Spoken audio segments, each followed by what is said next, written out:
It is the coordinating facility, you know. Okay. It is the Ministry of Ministries, I call it. Aha, this is not a Ministry of Water Resources, but it does water.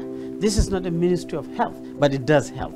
This is not Ministry of Labor, but it does labor. This is not Ministry of Industry, but it does industry, because it is focusing on the poor and the vulnerable, the special population that have been under serious challenges of development, of human capacity development, of inclusivity into the economy.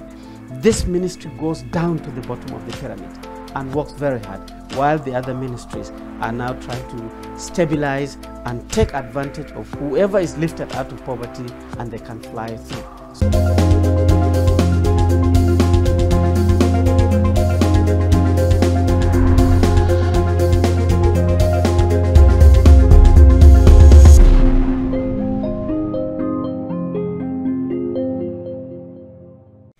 So we'll begin today's conversation taking our quote from Martin Luther King Jr., civil rights activist and clergyman. He once said, "Life's most persistent and urgent question is, what are you doing for others?" All right, our second quote is from Mother Teresa, founder of the Missionaries of Charity. She once said, "If you can't feed 100 people, feed just one." Very interesting and very apt. All right, our last quote is from Mahatma Gandhi, Indian nationalist and civil rights leader. He once said, "Whatever you do will be insignificant, but it is very important that you do it." Okay, our last quote, very last one. And this is from Nelson Mandela, anti-apartheid activist and former president of South Africa. He once said, "Overcoming poverty is not a task of charity. It is an act of justice. Like slavery and apartheid, poverty is not natural. It is man-made and can be overcome and eradicated by the actions of human beings. Sometimes it falls on a generation to be great. You can be that generation. Let your greatness blossom." Wow. Very nice quote, you say. Now let's see how all of this quote relates to what we'll be discussing today. Very warm greetings and welcome to the conversation. We're reaching you from Kaftan's television studio here in the nation's capital, Abuja. I am Annabelle Oji. Nigeria is faced with diverse but overlapping humanitarian crises, from insecurity and insurgency such as Boko Haram, kidnapping, banditry, ISWAP, civil unrest, and farmer-herder clashes due to disagreements over land use, water, and grazing routes that have been aggravated by climate change and spread of the Sahara Desert, to the effect of climate change itself, be it natural or man-made. Almost every nook and cranny of the country have been badly hit by one form of disaster or humanitarian crisis or another. Now, the impact and spread of the humanitarian crisis threatening every fabric of our society. Truth is, in every attack, be it natural or man-made, human lives are lost, displaced, as well as properties damaged, thus leading to exacerbated poverty, displaced persons to cater to, out-of-school children, the burgeoning unemployment rate, continuous lacuna or trust deficiency between the government and the governed. So, to help cushion this effect, the Ministry of Humanitarian Affairs, Disaster Management and Social Development was created to alleviate the impact of every kind of crisis or disaster and provide some form of succor, as well as to improve the lives and welfare of the victims. But then, the big question is, how well have the ministry lived up to that expectation? We're just about to find out from our guest. He is Engineer Dr. Umar Buba Bindir. He is the National Coordinator of National Social Investment Program from the Federal Ministry of Humanitarian Affairs, Disaster Management and Social Development. He will join us after this timeout. You don't want to miss the spot. Join us again.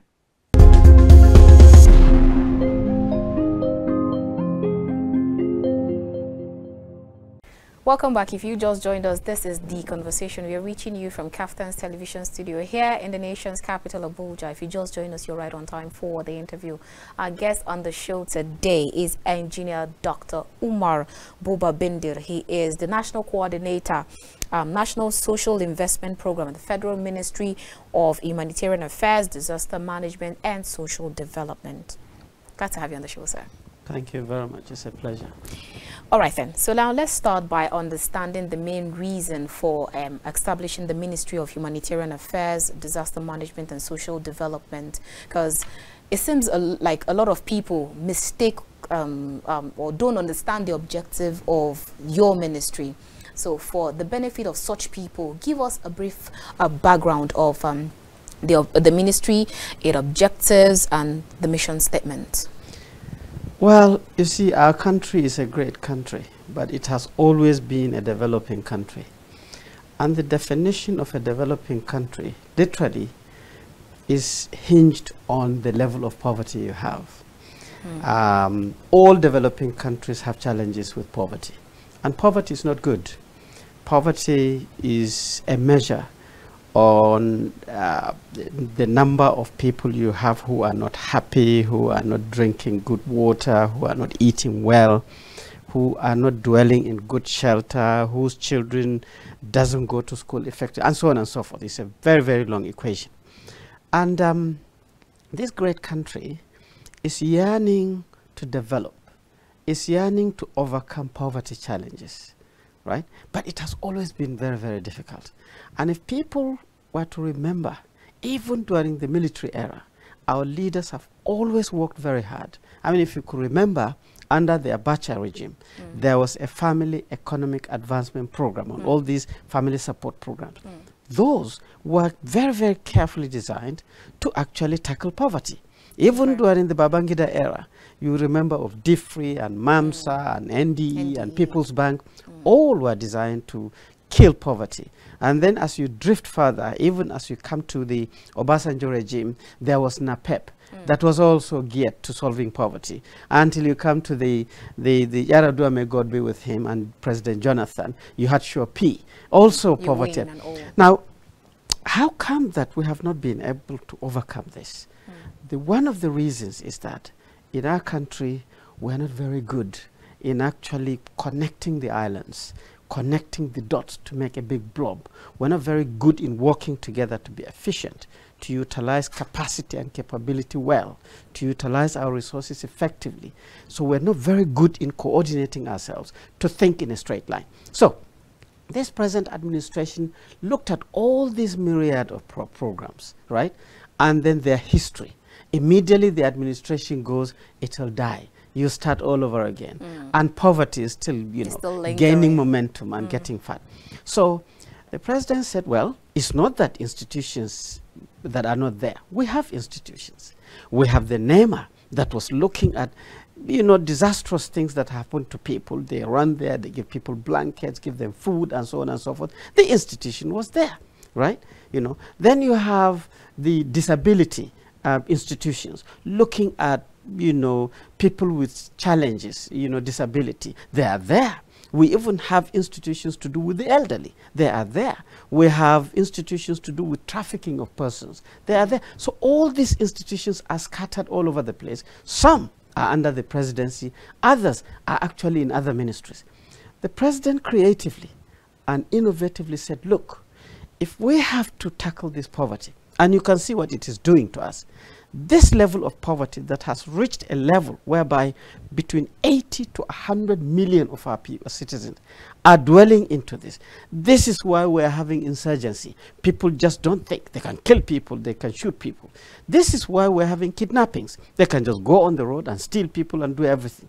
This is now the reason why even some people want to cut this country into 2 or 3 because there's despondency and so on and so forth.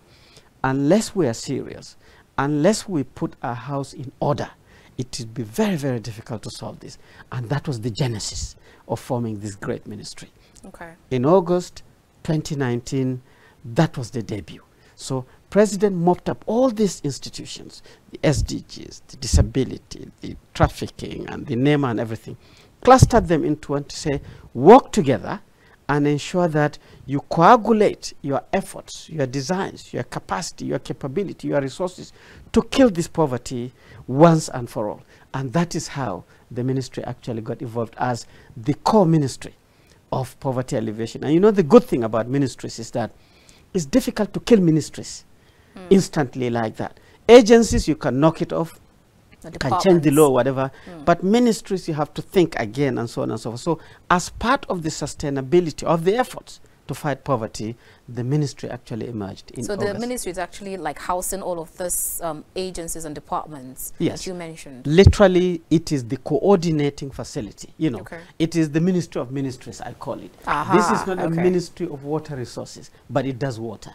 This is not a Ministry of Health, but it does health. This is not Ministry of Labor, but it does labor. This is not Ministry of Industry, but it does industry, because it is focusing on the poor and the vulnerable, the special population that have been under serious challenges of development, of human capacity development, of, you know, inclusivity into the economy.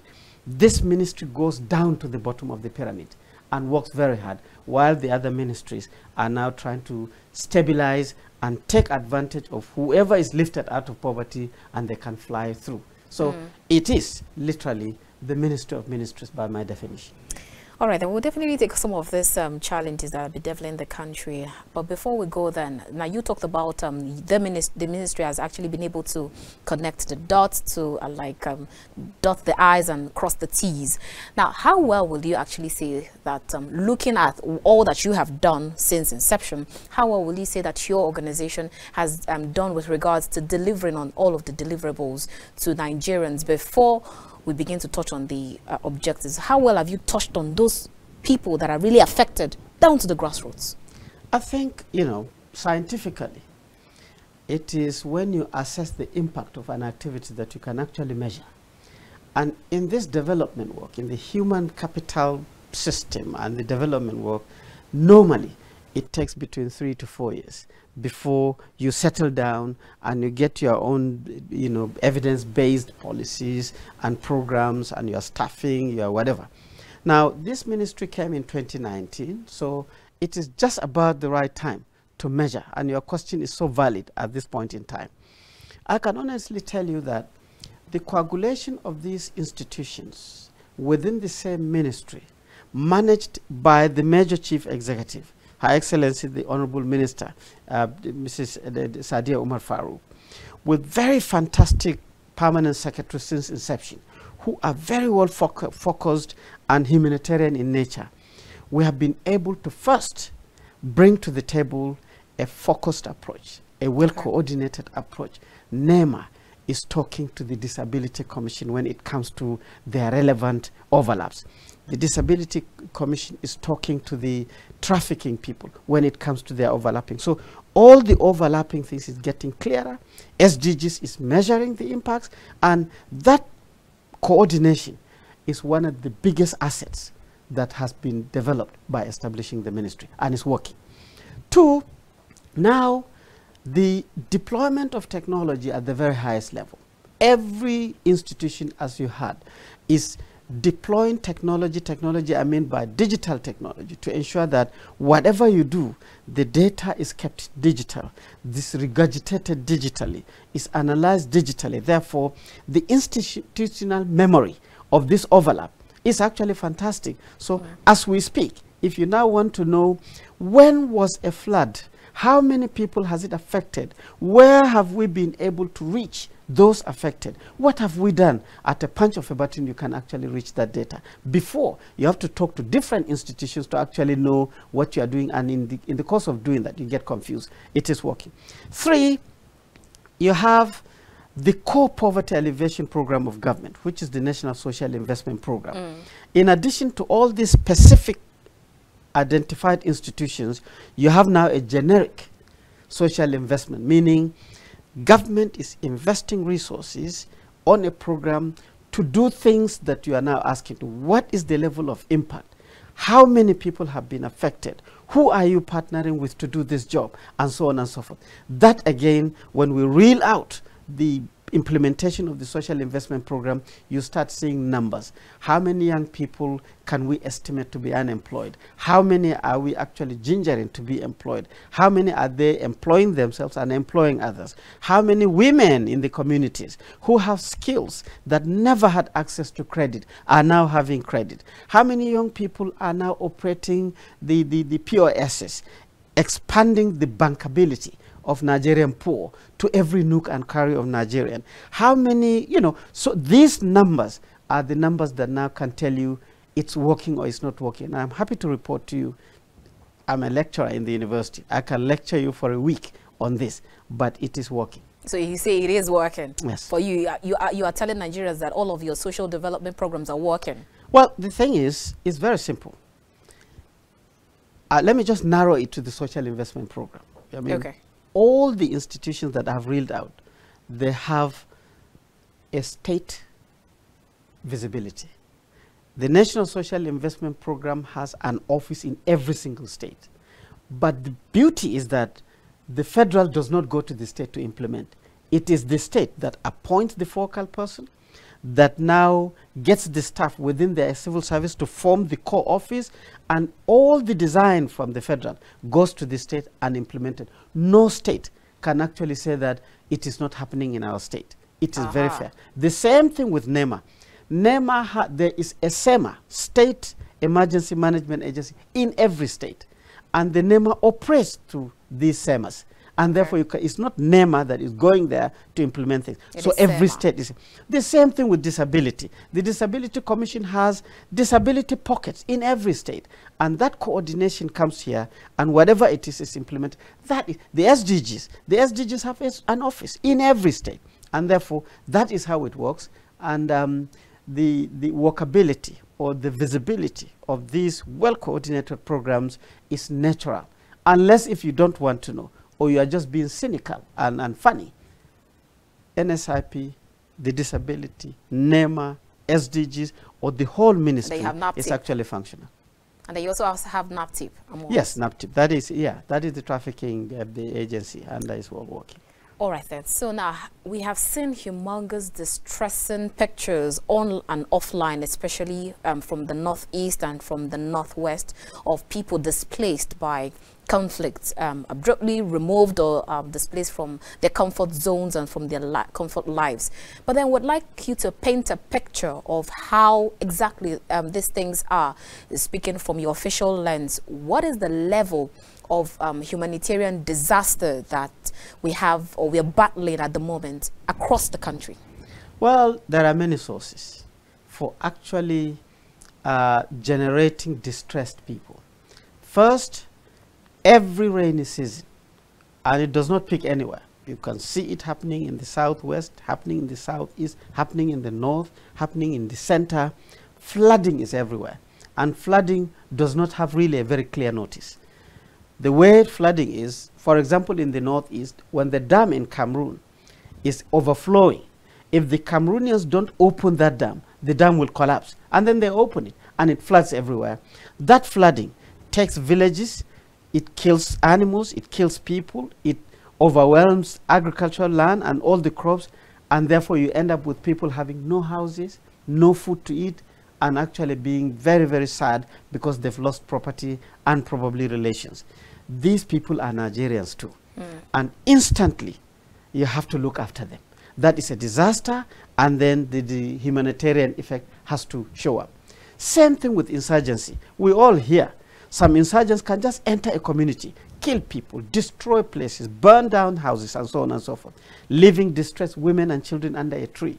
Again, these are Nigerians. You have to run to that and then able to evacuate them, and so on and so forth. So we have a lot of sources of generating this type of distressed people, but the response is the most important thing. Okay. The NEMA and the SEMAs, the NAPTIP, I mean, based on poverty and so on, people are trafficking and stealing children and women and girls and everywhere. These are Nigerians too. We must act instantly. So it is this action, the instant action, that actually generates all these other facilities like the internal developed persons centers, in many areas in the country that are there. They have to be fed, they have to be given clean water, they have to be given shelter, they have to be given medication, and so on and so forth. All that is the humanitarian response that the ministry actually coordinates. And I don't think anyone in this country, despite the enormity of that challenge, have had like a whole camp, everybody has died, or there is serious epidemic in it. Nigeria is doing very well, NEMA is doing very well, SEMAs are doing very well. They are very coordinated, they are training their people, their humane methodology of treating this is actually improving, and that is what makes it work. And it is not surprising that in our ministry, this is not a ministry of offices. This is not a traditional bureaucratic offices. Our minister, as we speak, is actually in the field, visiting from one IDP center to a school feeding program to where they're giving credit. Our permanent secretary, as we speak, is actually in the field. Most of the directors are actually in the field. I also have to secure my time to come and talk to you. Otherwise, I could have been in the field. So it is this field work and the professionalism that we radiate in solving this that is actually making it to Nigerians not see it very, very, as if to say it is a big deal. But it is happening, and we're dealing with it very, very professionally. All right, I'd like us to talk more on at the IDPs, but before we get there, your ministry also have to deal, like you talked about, and deal with issues of natural disasters, flooding, and fallout from cases of insurgency and insecurity. And yet there have been reports sent in of some unattended cases where they've sent out some reports. Now let's talk about the TraderMoni Lube case. Very close here. Now, with the displacement that happened, the displacement of their residents, now you have, we've gotten complaints that actually those people, we asked them, when we went for the report, we asked them if they were given permits to build their houses there from the government. And they said, yes, they were given permits, but then they were not, a lot of them were not given prior notice to evacuate before the demolition happened. So how exactly is the Ministry of Humanitarian Affairs coming to help these people? Well, you see, first of all, the territory, the Federal Capital Territory, is a ministry and it's a territory, right? I am sure you know it is like a ministry. It has its own minister. It has its own dynamics, and it has its own modus operandi on, the plans of the territory and where you can acquire a piece of land for farming, for schooling, for shelter, whatever. Now, most of us know that over the years, there is actually very high, in quote, abuse of the master plan, if you like to, people. That's the Abuja master plan. Yes, people have migrated from the hinterland down to the center. Others have the strength to actually survive the dynamics of the city. Others don't.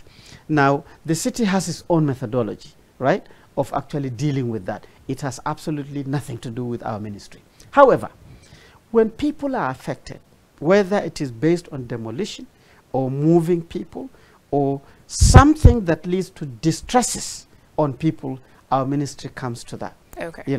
Ministry does not challenge the Federal Capital Territory, but it will look at the issues surrounding the people and then provide the humanitarian succor until the administration takes over whatever it is there. So the specific area that you've mentioned, yes, there are challenges, but the ministry, particularly through NEMA, encourages even individuals to actually report any issue to do with distress directly. In fact, the Director General is available directly that he can actually take reports. Oh, social really? Media, telephones, whatever. And are you going to leave out those telephone numbers so that Nigerians can actually call in?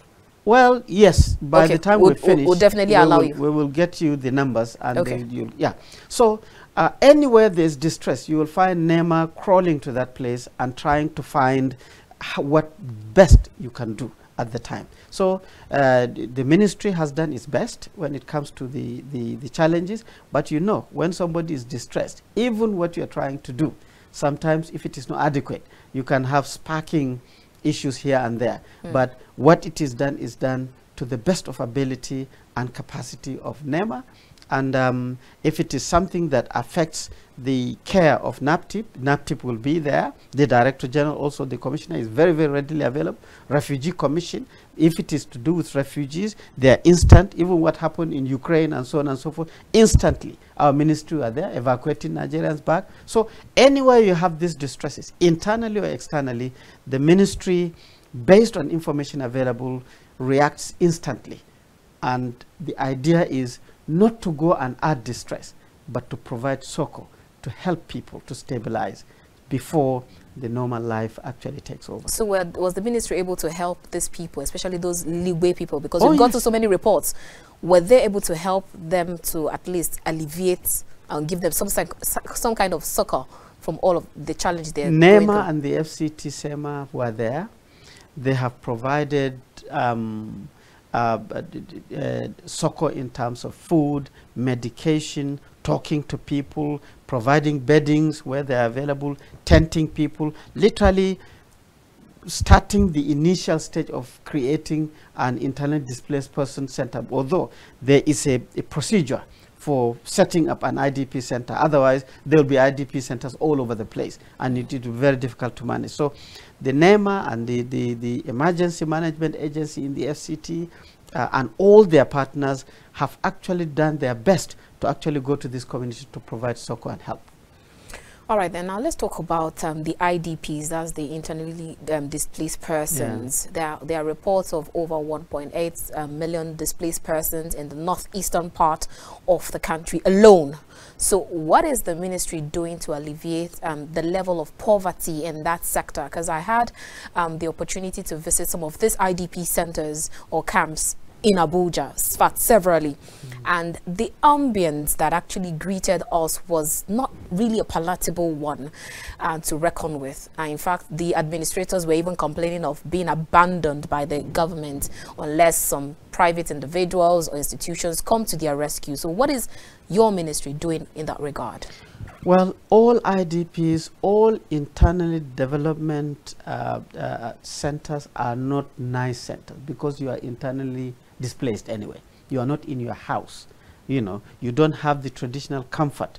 But the idea is to try to provide succor and then inject a lot of creativities so that out of the bulk of the people, you have a number of outlets. There are people that when you work very hard on them and you settle them, they know exactly where they are from. If it is insurgency and peace returns to that place, they will go back. Like in Adamawa State, I was secretary to the government in Adamawa State. And when we started in 2015, there were many IDP centers. But by the time we finished, all the local governments that were actually occupied by Boko Haram had been freed, had been cleared, and there were 7 local governments. All the people from the IDP centers actually returned home. In fact, as we speak today, you will not get one single indigene of Adamawa State in an IDP center. Oh, really? They've all gone back. That's interesting. So the others are from the states where they are still having the challenge. So IDP centers, as I said before, they are not nice places. It's not a place where you go and it's all uhuru. It is a transit area. So as I said, the creativities is that there are people who will say, I don't want to stay here. If I can get anywhere I can move to, I will go to that place and start my life. NEMA and the state structures of managing IDP looks for other areas in the state or anywhere in the country where they are willing actually to take settlers or whatever. Such people can actually be eased out. But as you go down the ladder, you come to the bottom of where these people have nowhere to go to. They are actually weak. Their skill basis is very weak, and so on and so forth. And this has to be managed in situ. You know, and you can only do your very best. But certainly, I have not seen any internal development displaced persons center anywhere in the world where the people are dancing and saying that this is very nice and we want to stay. I've not seen that, and I've been to many. It has always been a transit point. And the best the ministry can do is to manage that transit and ensure that the others that are supposed to provide the peace, to ensure that land is allocated where flooding cannot affect people, to ensure that where disturbances of bad people is stabilized, so that people can go back. That is the transiting role of the ministry. And where it cannot transit instantly, the management in terms of feeding, providing medication, providing security is all managed or coordinated by the ministry. And there is no internally displaced person center in the country that you can go to that you will not see the fingerprint of our ministry. Okay. Yeah. No. We are actually due for a break, so let's go on this quick break, and when we return, we'll definitely expand this conversation. Don't move a muscle, we'll be right back.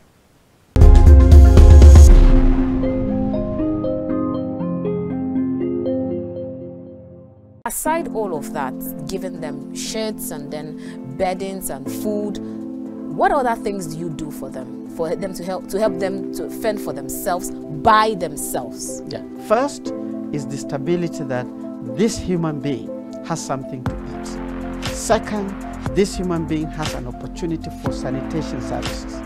3, meaning toilets and water and so on and so forth. 3, this human being is looked after on the basis of the healthcare requirement, the basic healthcare requirements. So all these things are stationed there.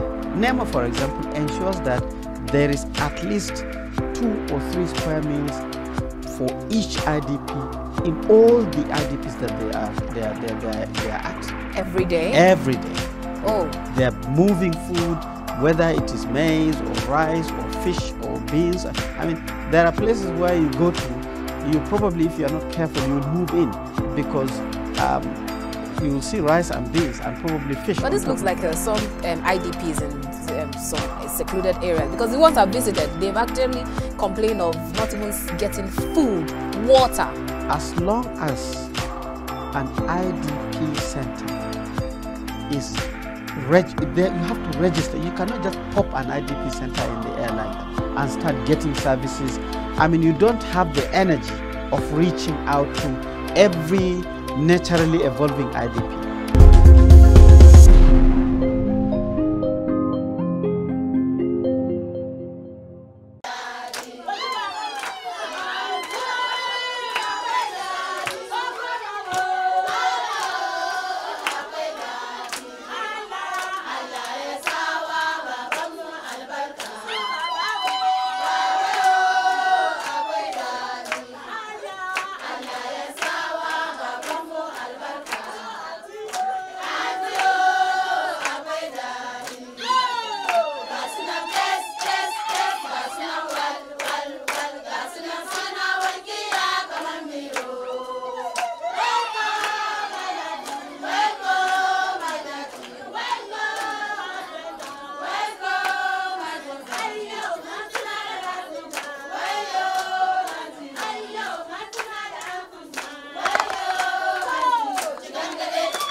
If you just joined us, this is The Conversation. We are reaching you from Kaftan's television studio here in the nation's capital, Abuja.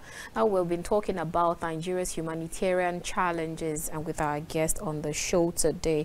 Now, before we went on that break, we actually talked about how much your ministry has been able to, what your services have been in this IDPs and how it has been able to trickle down. Like you said that whatever IDP center that you go to, you definitely see a fingerprint or a touch of your ministry. Yeah. All right. Now, so when displacement occur, for those who are internally displaced and they're kept in these camps or shelters and all, aside taking them to these camps, what next do you do for them? What does it actually end there? And or are there some, like, the most important things that you'd give to them to at least probably yes, you said you give them beddings and all of that, but aside all of that, giving them shirts and then beddings and food, what other things do you do for them to help them to fend for themselves by themselves? Yeah. Well, there are many creative initiatives, not necessarily by just the ministry, but also coordinated by the ministry. There are many international development partners that has interest in this. There are many international non-governmental organizations that has interest in it. But the ministry tries its best with its own partners, Ministry of Finance and so on, to coordinate the activities. Otherwise, you will get so many people acting differently and so on and so forth. But coming to the services, first is the stability that this human being has something to eat. Second, this human being has an opportunity for sanitation services. 3, meaning toilets and water and so on and so forth. 3, this human being is looked after on the basis of the healthcare requirement, the basic healthcare requirements. So all these things are stationed there. NEMA, for example, ensures that there is at least 2 or 3 square meals for each IDP in all the IDPs that they are at. Every day? Every day. Oh. They are moving food, whether it is maize or rice or fish or beans. I mean, there are places where you go to, you probably, if you are not careful, you will move in because you will see rice and beans and probably fish. But this looks like some IDPs in some secluded areas, because the ones I've visited, they've actually complained of not even getting food, water. As long as an IDP center is there, you have to register. You cannot just pop an IDP center in the air like that and start getting services. I mean, you don't have the energy of reaching out to every naturally evolving IDP. The ministry is mapping this digitally and so on and so on. But coming back to the other services that you are saying, to most IDPs, we provide, in partnership with the state government and other partners, schooling facilities for their children. So they go to school in that area. The teachers are available, books are available, the shoes and so on and so forth. And we simulate normalcy for children to go to school and come back.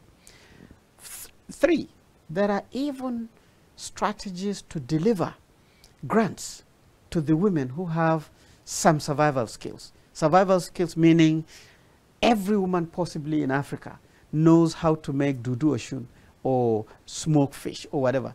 You have to do this to survive. But it's a skill, right? Now, if you are energized a little bit, with a little bit of training and packaging, it could become an enterprise. So such services are also planted in most of the IDPs, if not all. They are not credit. 20,000 naira, 10,000 naira is enough for a woman operating in a small scale informal sector. That also goes there. There are many IDP centers that you go and you'll see that they're actually selling soap, washing up liquid, sanitation, bits and pieces, and so on and so forth. 4, the men, in most cases, are actually encouraged with farming inputs in the neighboring lands so that they can be able to become productive. This, again, is part of the program. It's not a credit. It's free. Again, the ministry partners with the state government that is relevant there, giving capacity and skills, and we do all this monitoring, evaluation, and so on and so forth. 5, security. We work with the security agencies to ensure that the whole place is secure, you know, so that people are not coming to distort things or to do. We've actually heard reports of that where you have people coming in to pick people. So now you have security on ground. On ground, yeah. In most, if not all, the IDPs have a bit of security. But reeling out all these beneficial things does not mean that there are no problems. Okay. There are problems. Some problems internally are generated by the people themselves. Some problems is because of capability and capacity to deliver. Resources are not open-ended to do all these things.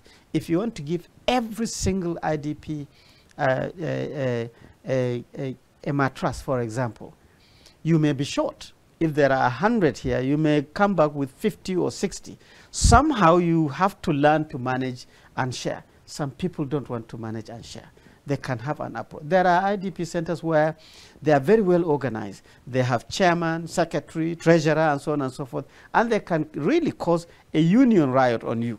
And they, you know, so to manage it, the SEMAs and the NEMAs and all the partners, you must be very, very highly qualified in managing this type of people, because the distress can actually cause you to spark off. So it's not easy, especially when you have never had experience of managing this type of situation.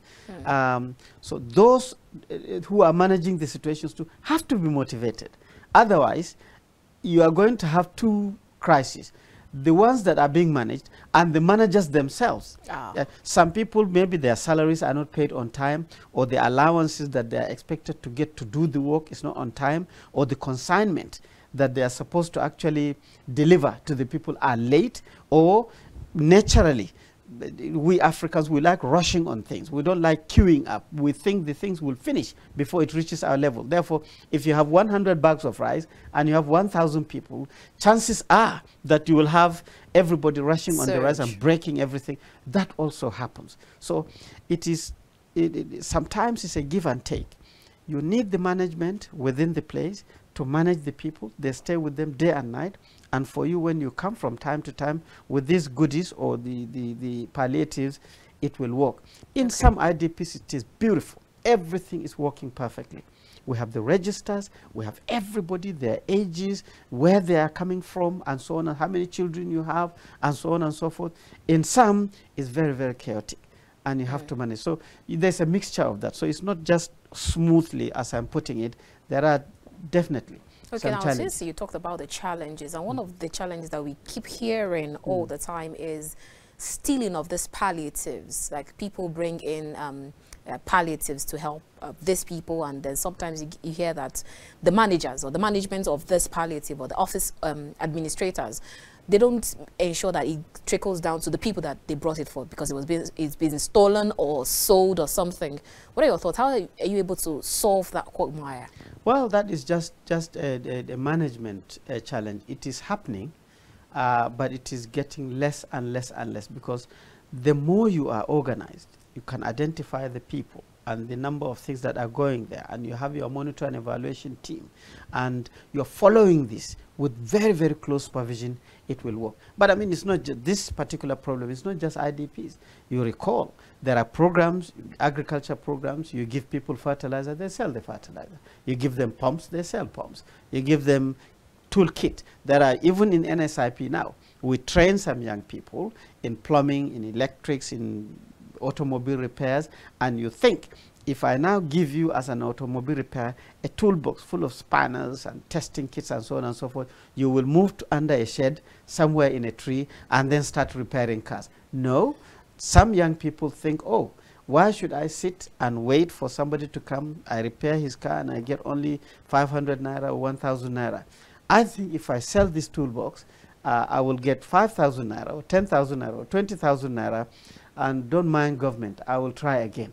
You get people like that too, all the time. So managing the palliatives when it goes there has a bit of semblance of this, but our very, very close monitoring, digital record keeping, inventory taking regularly, asking people like you go, we too, we do this. We go around asking people that, has this happened? When last did it happen? When last have you eaten rice and beans? Was there meat in it? We ask this and we get it too, and we flash it back to the people who are managing these things, and we do catch one or two people. There are people who have lost their jobs. There are people who have been handed over to the police. There are people who have been handed over to ESCC, and so on and so on. We have these ones too. So the thing is not just the media going there. We too are facing the same thing. But the skill of constantly feeding back the observation of the challenges into the operation to make it better is what we're very good at. Our target is not to collapse everything and say everybody is bad. Our target is to say there is good in everybody, and we will find that goodness and be able to utilize it. And that's why many of our staff, some will start from the bad end, but now they are very, very good. Some will start very good, but now they are excellent. And we just keep on going, and that's why you have a job anyway. Yeah. All right, so now very quickly, now you talked about some people who you give palliatives and then they sell them because they don't understand the importance of what they're being given. Now, for those kind of people, because a lot of people, especially Nigerians, we have this mentality of it is the national cake. Let's go take our own bite out of it and move. So now, what do you do to those kind of people? How do you sensitize those kind of people on the importance? If you don't need it, allow the next person to have it. Yeah, you see, The good thing about this development work is that you keep on constantly coming across people who have experienced this in many other countries, in many places, all the time. And you may come and then you experience somebody abusing your father and throwing soil on you. Somebody will just walk up to you and say, don't calm down, don't worry. His situation is very, very bad. All he needs is to be talked to. Let me talk to him. So we utilize all these resources, you know. Like I said before, it is not throwing the bathwater with the baby. We don't just say, unless if it is totally unavoidable, that we can take the drastic measure of handing over somebody to the police or whatever, especially if it is an IDP. We know already he is, disorientated in terms of the life itself. So counseling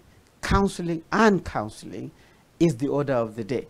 And you will get people at various levels who have the capacity to talk to people in a way that they will realize something is good. Sometimes within the IDPs, the maturity or the hierarchy actually works for you. So it is a Herculean task, but we do that all the time. We try to do our best by ensuring that the maximum number of people who are expected to benefit actually benefit. That is the target. All right, now, so with the advent of climate change, which has brought about surging cases of desertification, landslides, in fact, the kind of earthquake and flood and hurricanes that some other countries battle with, we just say, thank God we don't have to battle with such. Now, some have actually said, thank God that we don't have to battle with all of that. It is because God actually loves us so much and all. But is that actually something to be cheery about or to be worried about? Because after all, we said that we thank God for that we don't experience the kind of COVID-19 that some other countries had to experience, where they had to start picking up dead bodies from the streets and all with regards to the pandemic. So what is your professional assessment of all of this? Well, you see, the thing is, that is why you have a great country with institutions that have developed to the highest level. And unless you approach it layer by layer, like any other human being, if you try to eat too many things, it will choke you and you will die. Our ministry is the Ministry of Humanitarian Affairs, Disaster Management, and Social Development. On the humanitarian affairs side, we look at all these things that we've been discussing. Where are people distressed? What kind of assistance do they require? Coordinate all the actors, deliver that humanitarian. On disaster management, like you said, climate change, and at least we have two aspects of climate change, or three, that is affecting us. We have desertification, particularly in the north, is eating up farmland, and therefore you need creativity. If Israel or within the Gulf states, they are totally desert and they can produce things, it means science, technology and innovation can solve this type of problems, and we are trying to do that too. You are planting trees, we are trying to slow things down, but this is not the mandate of our ministry. It is, we are just a beneficiary of the activities of that. We are experiencing flooding. Flooding is a natural phenomena that happens every year. Every rainy season, literally, the weather people will tell you that there will be a very, very heavy rain, but because flooding it happens as a result of so many things. If you don't have structures to evacuate the water, it will flood you. Even if you have the structures and they are not well managed, as we see in some of our villages and towns, it will flood you. The flooding in Lagos is not a big deal. It's just because we are not able to manage the drainage system. In Abuja too, you get flooding in some spots here and there because we have not been able to evacuate that. Again, this orderly know-how. This is not the mandate of our ministry, but other ministries have to work for us to take advantage. But wherever there is flooding and people are distressed, we run there to stabilize the system as Nigerians before it all happens. We also have the heat. The heat wave is also a climate change thing, ozone layer and so on and so forth. Now, again, when there is a heat wave and a lot of people are affected, our ministry move in there to actually provide succor. But certainly, stopping the heat and planting trees and so is not the mandate of our ministry. So when you coagulate all that, you will end up on the point why the Mr. President introduced the social investment. When all these things is happening disastrously, there are people also where disasters of this nature is not happening, but they are also distressed. So the president said, look, our observation is that poverty is high in this country. But this poverty seems to be energizing young people to misbehave a lot. So why can't we design a program whereby we can be able to engage these young people, whether it is unemployment, which is a source of disaster, whether it is out-of-school children, which is another source of disaster, whether it is women unengagement, which is another disaster. So it's a totally different thing. So the NSIP has been designed in such a way that you give capacity to young people, but capacity for their engagement, not just education and certificate. You feed school children in schools to encourage children to go to school to eat food, but you now reduce the out-of-school children and increase the enrollment in school. Very, very creative. You then provide loans that has no collateral and no interest rate, so that women can have access to it. Don't make the loans 10 million, 30 million. If my mother takes even 500,000, it will confuse her. Give her 50,000. So there are such women. Provide these type of loans directly to the people.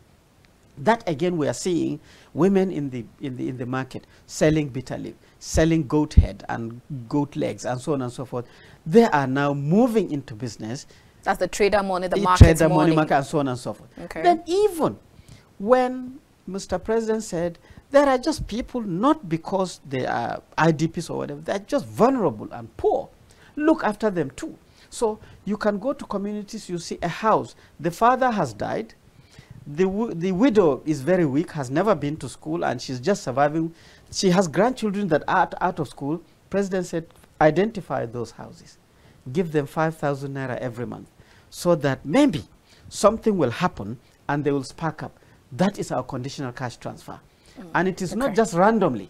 We identify and document these houses. That is why we have a national social register.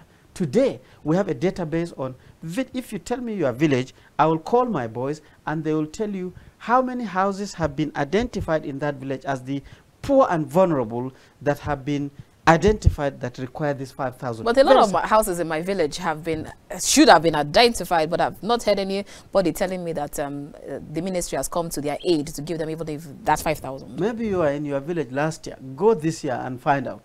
I assure you, if still it is not happening, give me a shout. I'll give you the data in case they just want you to give you a palliative directly. So, I mean, they will claim that they haven't had any palliative from anywhere. But, I mean, so all these creativities are happening in the same ministry so that we can be able to bring the pressure of poverty.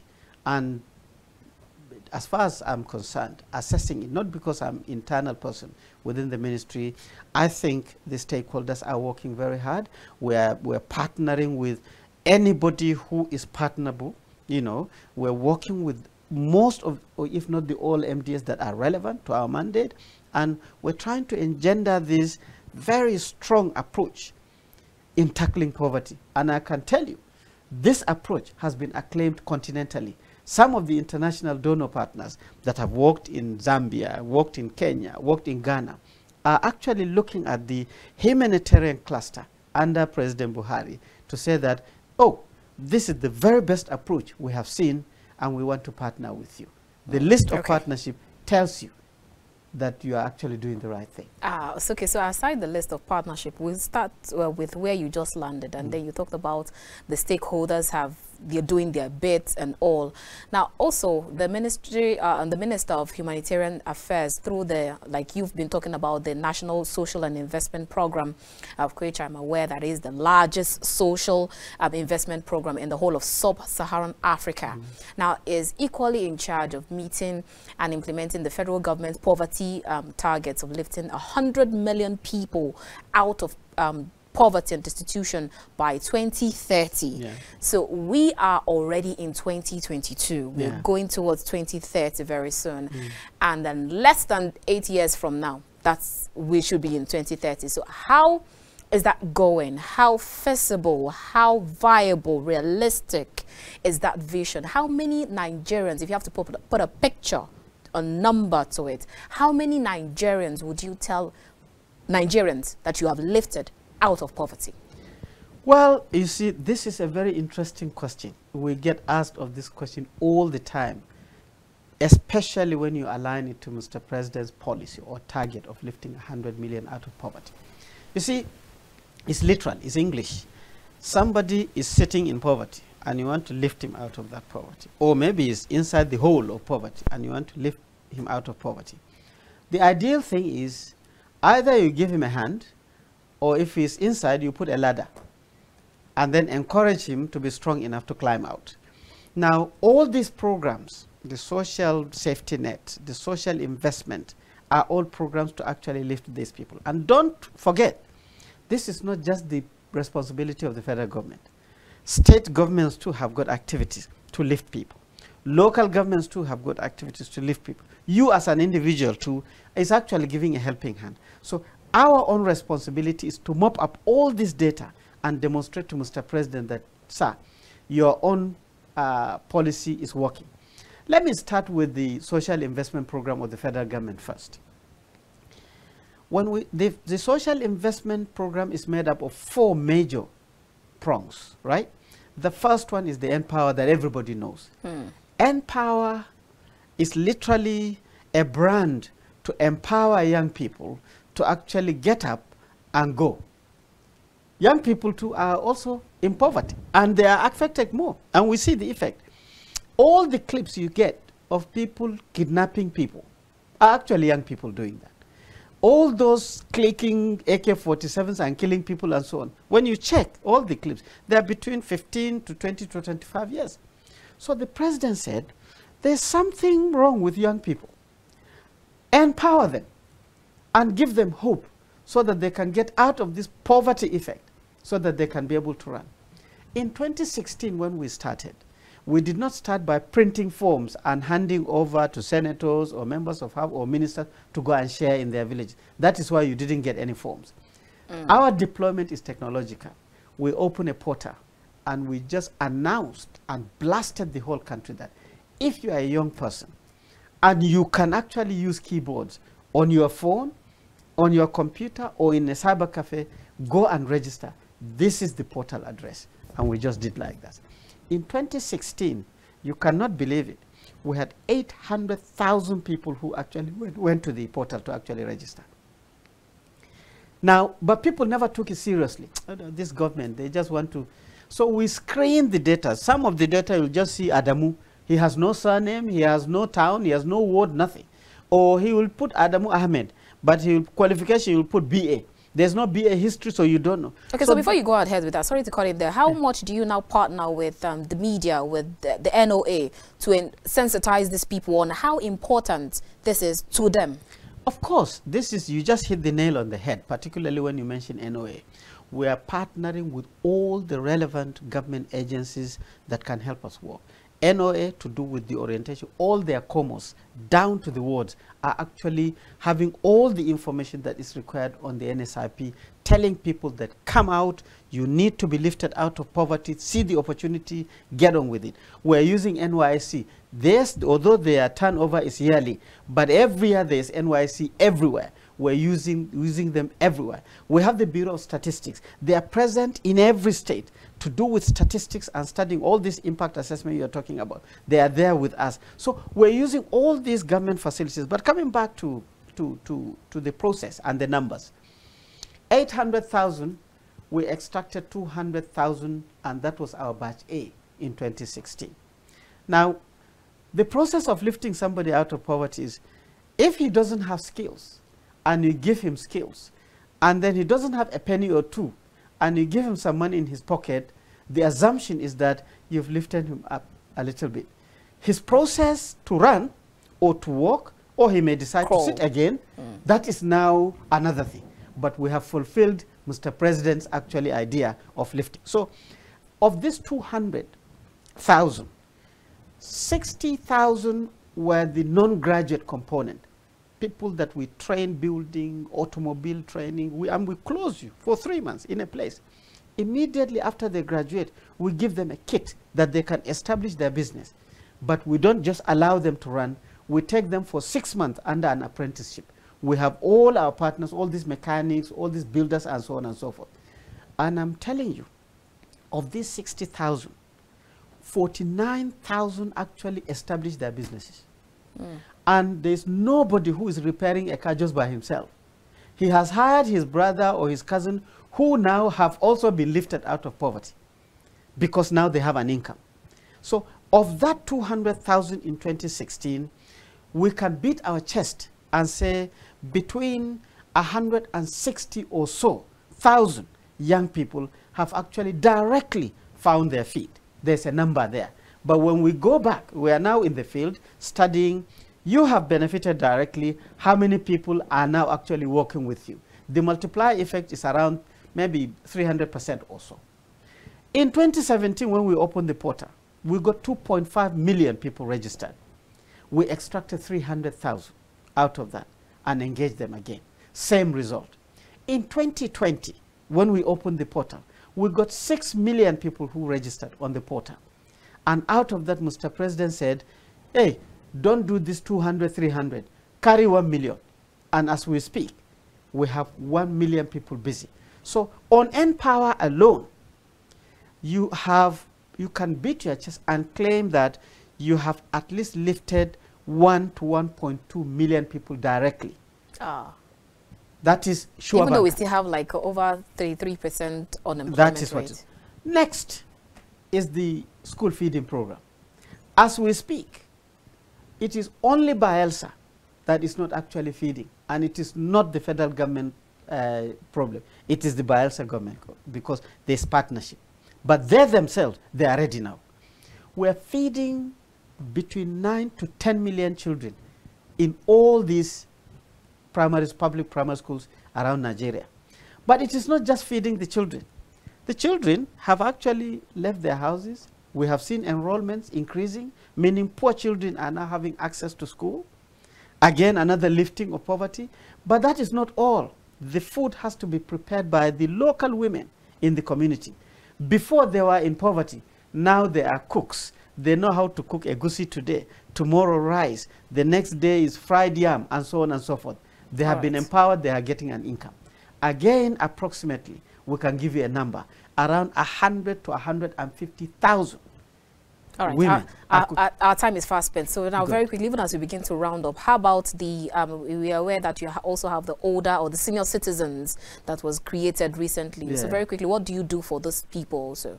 Oh, fantastic. This is, the good lady there is doing great. They are mapping, finding out the situation of older citizens. They have retired. They are not getting their benefits. We are acting there.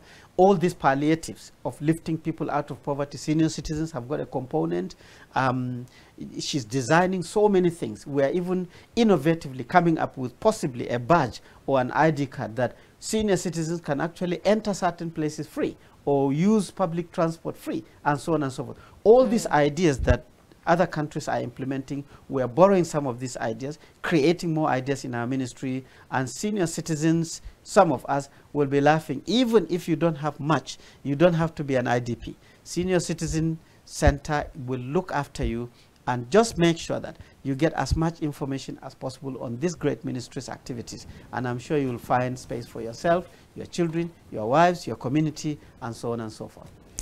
Interesting. It's been a very interesting time talking to you, Engineer Umar Buba. It's very interesting time having this conversation with you. Thank you very much. And we hope that we get to see you more time. Yeah, yes, I'll be there. This is a great station, and I encourage Nigerians, don't sit there criticizing anyhow. Look for the opportunities presented by this great president and his administration and the government. Look for what is there for you in it and take it. Don't waste time. Nigeria is too great to waste time. Thank you. All right, viewers, you've heard it all. We have been chatting with Engineer Buba Umar Bindir. He is the National Coordinator, National Social Investment Program from the Federal Ministry of Humanitarian Affairs, Disaster Management, and Social Development. You've heard it all. We'll definitely see you again next time. Keep watching The Conversation, because you never know who my next guest will be and what my next topic will be all about. Till I come your way again, from the nation's capital, Abuja, I am Annabelle Oji. God bless Nigeria.